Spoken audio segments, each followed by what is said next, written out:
हो सकता है कि किसी कारणवश पूर्ण ना हो रहा हो। कई लोग कह भी देते हैं गुरुदेव, कोई कोई कहते हैं, अब जैसे आज कोई कह रही थी बच्ची कि मैंने शिव महापुराण में पशुपति व्रत सुना और उसको करा, उसका लाभ मुझे मिला। मेरे पति ने भी करा, उसका भी लाभ मुझे मिला। पर एक काम गुरुदेव ऐसा अटका हुआ है कि वो काम हम करना चाह रहे हैं, व्रत भी कर लिया, अनुष्ठान भी कर लिया, पर फिर भी वो व्रत के कारणवश भी वो कार्य नहीं हो रहा। तो समझना कि कोई कार्य बड़ा भारी होगा और बाबा उसको कर नहीं रहा है, या कोई काम अटक रहा है। तो हमने पहले भी कहा, ये बीच की जो पत्ती है ये देव अधिदेव महादेव है, ये ब्रह्मा, ये विष्णु। इन दोनों पत्ती के मिलन से लेकर इस पत्ती के बीच की जो डंडी है, ये नीचे की डंडी का वर्णन नहीं कर रहे हैं, इन दोनों पत्तियों के बीच में जो डंडी है बची हुई, जो तीनों के बीच में एक डंडी का जो भाव है, ये माता जगतजननी जगदम्बा माता पार्वती है। इस डंडी के नीचे का जितना भाग है ये 33 कोटि देवताओं को दर्शाता है। बेलपत्री के नीचे पिछले वर्ष की श्रावण की कथा यदि आप निकालेंगे और उसको पेज पर जाकर आप सुनेंगे तो आपको प्राप्त होगा कि उसमें भी कहा था कि जब आप पशुपति व्रत कर रहे हो या कोई नियम धारण कर रहे हो या कोई आपने नियम उठा रखा है और वो कार्य आपका हो ही नहीं रहा, आपने 2 बार पशुपति व्रत कर लिए, आपने ये कर लिया, आपने प्रदोष कर लिया, आपने सोमवार कर लिया, आपने सारे अनुष्ठान कर लिए, बहुत सारे उपाय भी करे तो भी नहीं हो रहा है, तो इस बीच वाली पत्ती पर शहद लगाकर बाबा का जो शिवलिंग है उस शिवलिंग को इसको छुआ दीजिए या उससे चिपका दीजिए और उस पर अपनी हथेली रखकर कामना कर कर वापिस घर को आ जाइए। बाबा आपकी वो मुराद शीघ्र 3 महीने के अंदर पूरा कर ही देता है। ये पक्का, मतलब हम शिव के करीब। देखिए शंकर भगवान की तप साधना में कामदेव पर दृष्टि कब पड़ी? जब कामदेव ने तीक्ष्ण बाण छोड़ा और वो बाण जो छोड़ा गया वो कहां लगा? भगवान के हृदय चित्त की ओर। वो बाण कहां लगा है? भगवान के हृदय की ओर, भगवान के हृदय की ओर पहुंचा। लग नहीं पाया था, भगवान के हृदय की ओर जाकर सम्मुख में खड़ा हो गया। एक बेलपत्री में पशुपति अस्त्र का बल है महाराज। किसमें? एक बेलपत्री में पशुपति अस्त्र का बल है। और आपको मालूम होगा कि पशुपति अस्त्र केवल कुछ ही के पास में थे। एक मेरे राघव जी के पास, राम जी के पास था, एक मेरे कृष्ण के पास था, एक भगवान विष्णु के पास था, एक परशुराम भगवान के पास था, जिसमें ब्रह्मा विष्णु महेश तीनों होते हैं।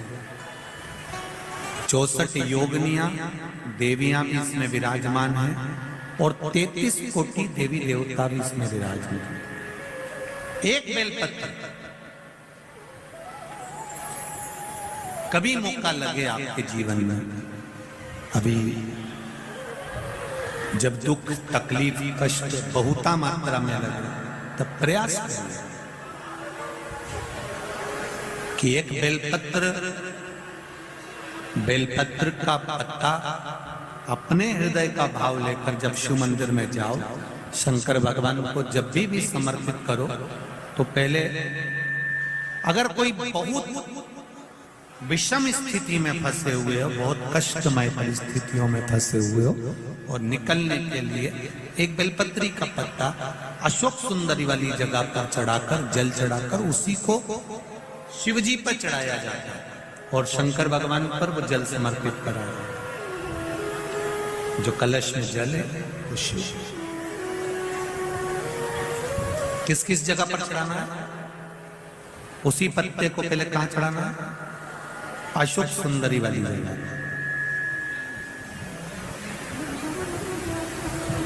थोड़ा सा जल वहां चढ़ा दिया, पत्ते को उठाया, फिर शिवलिंग पे समर्पित कर दिया। बचा हुआ जो कलश में जल है वो भगवान शंकर को समर्पित कर, शिव को समर्पित कर।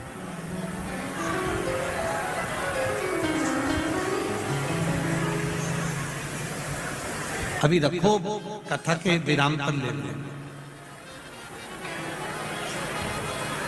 दो जगह पर जल चढ़ाना, अगर कहीं विषम परिस्थिति में लगता है, ऐसा लगता है कि ये विषम परिस्थिति है, ये उसको साधना है और इस दलदल से बाहर निकलना है, तो उसके लिए पहले अशोक सुंदरी वाली जगह जल, फिर शिवलिंग पर बेलपत्र, वही चढ़ा हुआ बेलपत्र, ज्यादा नहीं।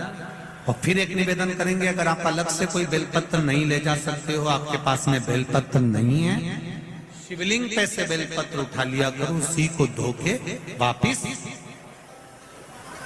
कार्य नहीं हो रहा, बहुत समय से लगे हो कि मेरा ये काम बहुत जरूरी है और होना चाहिए, और नहीं हो रहा, बहुत प्रयास आपने कर लिया, तो जो हरी मूंग होती है ना, जिसकी मूंग की दाल जिसको बोलते हैं, हरा मूंग जो होता है, तो मूंग की जो दाल होती है या मूंग होता है, इस मूंग को पानी में गला दो, और गलाने के बाद इस मूंग में एक बेलपत्र रख दो।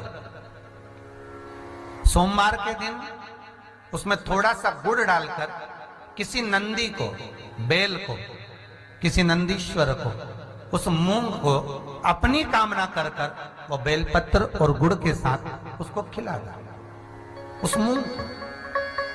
महाराज फिर आप उस कार्य के लिए जाइए, आपका वो कार्य अटकेगा नहीं, सफल होगा ये पक्का। हम तो यहां तक कहते, किसी अदालत में पेशी चल रही है, फाइल आगे ही नहीं बढ़ रही, तुम प्रयास कर रहे हो और वो फाइल आगे ही नहीं बढ़ रही, वहीं की वहीं अटकी हुई है। जब देखो, जब जाओ तो पेशी नहीं मिले या नंबर ही नहीं आए, तो भी ये कर कर जाना, अगली बार फोन कर कर बताना कि आपको फायदा मिला कि नहीं मिला। दीजिएगा, अगर कहीं नौकरी नहीं लग रही है, सर्विस नहीं है, नौकरी नहीं है, और आप कई बार इंटरव्यू दिया है, एग्जाम में बैठ भी गए, कंपटीशन एग्जाम में भी बैठे हो, और अगर नहीं हो रहा, कंपटीशन एग्जाम क्लियर नहीं हो रहा, या सीए का एग्जाम है, या अन्य चीज़ों की पढ़ाई आप कर रहे हैं, या कहीं नौकरी के लिए अप्लाई कर रहे हैं, नहीं हो रहा, 5 शमी पत्र, कितने जम के बोलो जरा, 5 शमी पत्र, 5 बेल पत्र, 5 मूंग के दाने, काय के दाने, मूंग के, 5 मूंग के दाने,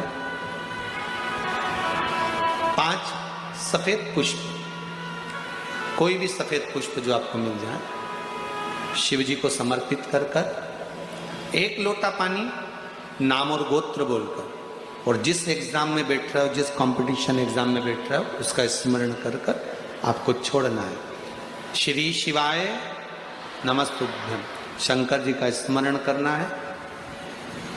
ये एग्जाम के पहले जो भी सोमवार पड़े आप उस पर कर लीजिए, बाबा चाहेगा तो नौकरी लगेगी, 3 महीने के अंदर बाबा दे ही देगा, ये पक्का। बिल्कुल फ्री हो, नहीं कुछ काम चल रहा, कोई नया काम करने का सोच रहे हो, व्यापार करने का सोच रहे हो, या कुछ अच्छा करने का सोच रहे हो, नहीं हो रहा, उसके लिए भी आप ये कर सकते, ये आप बाबा का स्मरण कर कर आप कर सकते। श्री शिवाय नमस्तुभ्यम, भगवान शिव का अनुमोदन कर कर, कि हमारे जीवन में ये संकट है, इसको टाल दीजिए, हमारे जीवन में ये कष्ट है, इसको मिटा दीजिए।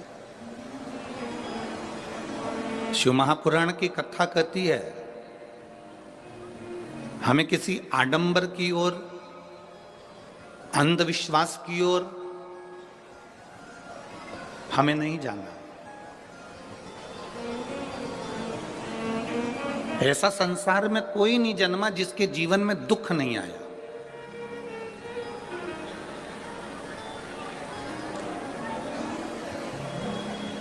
मट्टी का जो घड़ा बनकर रखा हुआ है, वो मट्टी का घड़ा अग्नि में तपता है, तभी तो उसमें पानी रुकता है। अगर मट्टी के घड़े को अग्नि में नहीं तपाया जाएगा, मट्टी के घड़े को अगर अग्नि में नहीं तपाएंगे तो उसमें पानी नहीं भर सकते। वो घड़े में पानी डालोगे तो घड़ा टूट जाएगा। घड़े में अगर पानी भरना है, मट्टी के घड़े में अगर जल भरना है तो घड़े को तपना पड़ेगा। घड़ा तपेगा तब उसमें पानी भराएगा। और अगर वो घड़ा तपा नहीं है, ऐसे ही कैसे ही रखा हुआ है, बस मट्टी का तुमने घड़ा बना लिया, उसको अग्नि में नहीं तपाया, तो उसमें पानी की बूंद पड़ेगी, पानी पड़ेगा और वो गल कर नीचे गिर जाएगा। घड़ा तपता है तब उसमें पानी ठहरता है। दुख जब जिंदगी में आता है तो ये हमको तपाता है। क्यों तपाता है? क्योंकि दुख हमको जो दिया जाता है वो हमें तपाने का काम करता है। और जब हम अच्छे से तप जाते हैं, उसके बाद में जो सुख आता है तो हमारे इस मन में, बुद्धि में, चित्त में वो सुख टिक पाता है। नहीं तो अगर हम कच्चे घड़े होते तो सुख भी बिखर कर गिर जाता।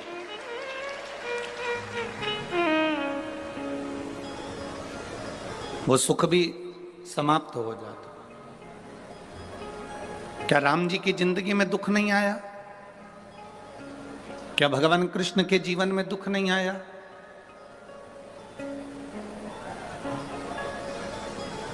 ऐसा कौन मृत्यु लोक में जन्मा, ऐसा संसार सागर में कौन जन्मा जिसके जीवन में दुख नहीं आया? परमात्मा के जीवन में भी दुख सम्मुख में आया।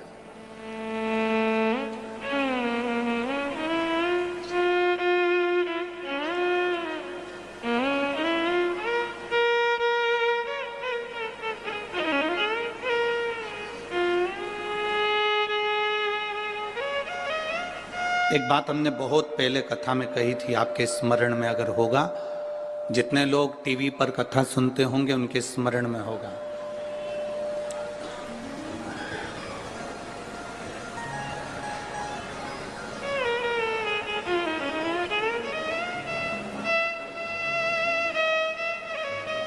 कि ऐसा संसार में कोई नहीं जन्मा जिसको अपने कर्म का भोग भोगने को नहीं मिला। जो मृत्यु लोक में जन्मा है उसे अपने कर्म का भोग भोगना ही पड़ता है। बस अंतर इतना है कि सबका पेपर, जैसे परीक्षा हॉल में एग्जाम देते समय सबका पेपर, सबका जो पत्र है, पेपर है, वो अलग अलग होता है, उसी तरह हमारी जिंदगी में भी सबके एग्जाम देने का पत्र, पेपर अलग अलग होता है।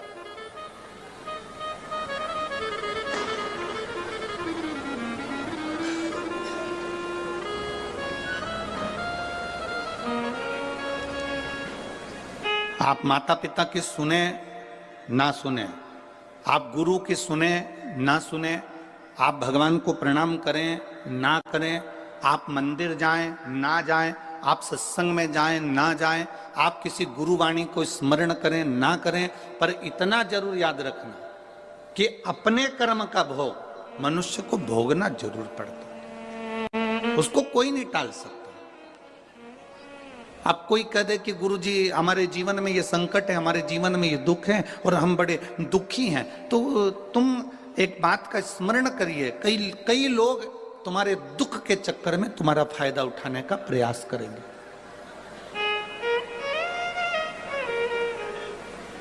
संसार के कई लोग ऐसे हैं जो तुम्हारे केवल दुख का फायदा उठाने का प्रयास करेंगे, पर ना।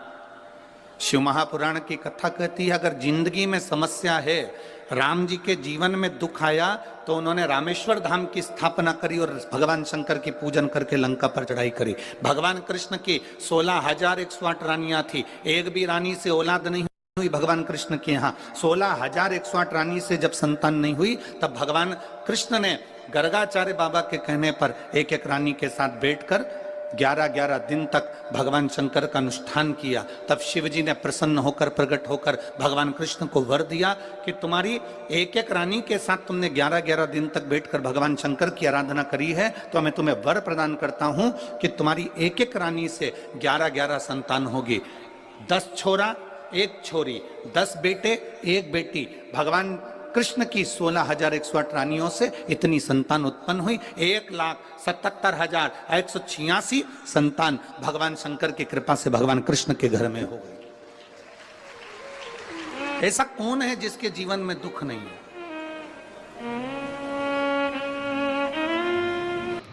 श्री शिवाय नमस्तुभ्यं, श्री शिवाय नमस्तुभ्यं, श्री शिवाय नमस्तुभ्यं, श्री शिवाय नमस्तुभ्यं, श्री शिवाय नमस्तुभ्यं, श्री शिवाय नमस्तुभ्यं। जानकारी अच्छी लगी तो प्लीज़ चैनल को लाइक कीजिए, सब्सक्राइब कीजिए। Thank for watching. Thank you. हर हर महादेव, हर हर महादेव, हर हर महादेव। जय श्री कृष्ण, जय श्री कृष्ण, जय श्री कृष्ण, जय श्री कृष्ण, कृष्ण कृष्ण हरे हरे। जय श्री कृष्ण, जय श्री कृष्ण, जय श्री कृष्ण।